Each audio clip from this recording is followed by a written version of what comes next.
Plus ఇప్పుడు vaccinations వచ్చినాయి.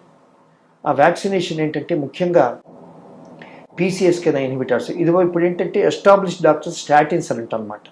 మనకి రోజువాస్టాటిన్, అటార్వాస్టాటిన్ రక్తం లోపల కొలెస్ట్రాల్ బ్లాక్స్ చేరకుండా కాపాడేవి. కానీ వాటికన్నా సపోజ్ హెరిడిటీ ఉన్న వాళ్ళకి ఏంటంటే అవి కూడా పనిచేయవు. సో వాటితో పాటుగా మనకి అందువల్ల చిన్న ఏజ్లో హార్ట్ అటాక్స్ వస్తాయి. అలాంటి వాళ్ళకి, ఫ్యామిలీ హిస్టరీ ఉన్న వాళ్ళకి వ్యాక్సినేషన్స్ వచ్చినాయి. అవేంటంటే LDLని ఆల్మోస్ట్ <30 మెయింటైన్ చేస్తాయి. ఓకే. నార్మల్గా గైడ్ లైన్స్ ప్రకారం షుగర్ ఉన్న వాళ్ళకేమో <70, షుగర్ లేని వాళ్ళకి <100 మెయింటైన్ చేస్తుంటాయి LDL. అలాంటిది వీళ్ళకి ఏంటంటే <30 maintain, hereditary strong family history వాళ్ళకి, ఆల్రెడీ హార్ట్ ప్రాబ్లమ్స్ ఉన్న వాళ్ళకి.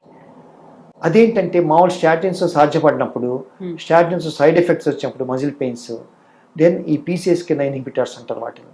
అది వరం లాంటిది. దానివలన అవి ఇప్పుడు సంవత్సరానికి కానీ 10 నెలలకు ఒకసారి వేయించుకుంటే చాలు. ఒకప్పుడు యూజిన్ బ్రాన్ వరల్డ్ అని కార్డియాలజీ పితామహుడు అనమాట.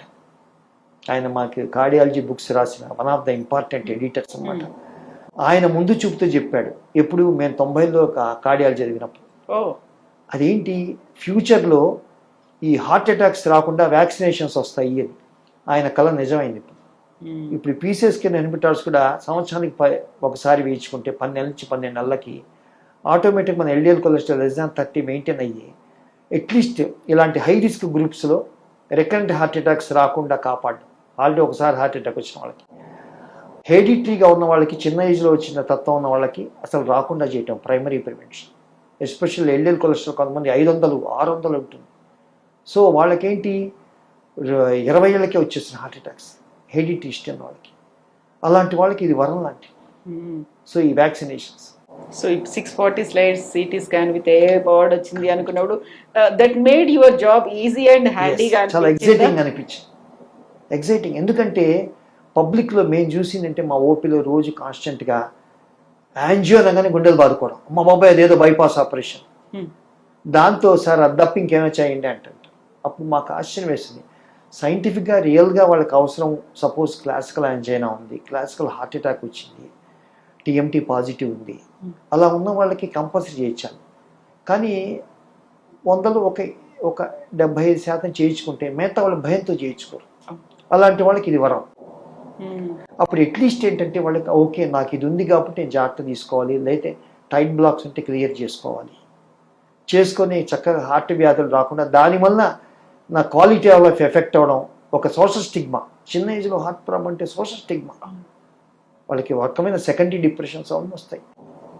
సో ఇప్పుడు వాటిల్లో ఏమైందంటే ఈ 640 స్లైస్ CT, FFR, మైకార్డ్ పర్ఫ్యూజన్ ఎలా మనకి పాపులరైజ్ అయిందో, ఎలా దాన్ని ప్రాపర్ టూల్ కింద ఉపయోగించుకొని కరెక్ట్ పర్సన్స్కి అప్లై చేసి మనం హార్ట్ డిసీజెస్, హార్ట్ రాకుండా ఎలా తగ్గించుకోవచ్చో, చిన్న ఏజ్లో హార్ట్ ఉన్న వాళ్ళకంటే ఇప్పుడు రిహాబిలిటేషన్ సెంటర్ కూడా అట్లా వచ్చింది.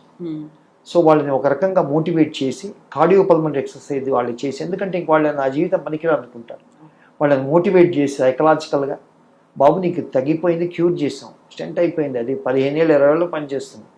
మన సెకండరీ మెజర్స్ ఈ వ్యాక్సినేషన్ తీసుకోవడం, రీహాబిలిటేషన్, మళ్ళీ you can restore your activities అని చెప్పి మోటివేట్ చేసాం అనుకోండి, వాళ్ళు మళ్ళీ జనసేవంతో మళ్ళీ మామూలు అయిపోతారు. సో కాంప్రహెన్సివ్గా వ్యాధిని చూసి ఉంటే ఆటోమేటిక్గా everybody is happy. So complete heart health ఏంటి అనేది ఐడెంటిఫై చేయొచ్చు. సో ఇవన్నీ చెప్పిన తర్వాత I need to say thanks to Vijay Bhaskar Nori గారు అనొచ్చా? డెఫినెట్గా 100%.